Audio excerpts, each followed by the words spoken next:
Hello everyone, welcome back to my channel. তো এটা হচ্ছে পরশু দিনের সকালের ভিডিও।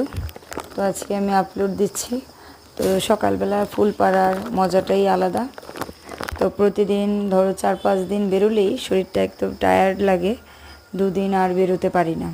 তো কারা কারা কারা সকালবেলা ফুল তুলতে ভালোবাসো আর মর্নিং ওয়াক করতে ভালো লাগে অবশ্যই কমেন্ট করো, আর ভিডিওটা ভালো লাগলে অবশ্যই লাইক করো।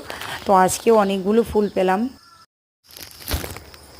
মর্নিং টাইমে আরও অনেক মানুষ বেরোয় মানে লাঠি নিয়ে, যারা ফুলগুলো আগে থেকেই নিয়ে যায়।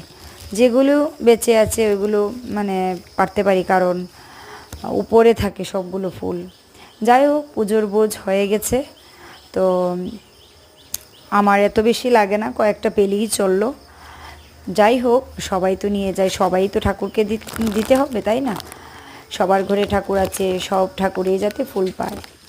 পুজো দিতে গিয়ে অনেক ফুল যদি থাকে হাতের কাছে, তাহলে কি ভালো লাগে ঠাকুর পুজো দিতে, তাই না বলো? তো যাই হোক, না পেলে তো কিছু করার নেই। আজকে বেশ অনেকগুলোই পেয়েছি। আজকে অনেক মানুষ মনে হয় কম বেরিয়েছে আর কম ফুল পেরেছে, তার জন্য আমি বেশ কিছুটা ফুল নিয়ে নিয়েছি। চলো বন্ধুরা, ভালো থাকবে, সুস্থ থাকবে, ভিডিও ভালো লাগলে লাইক করে দিই।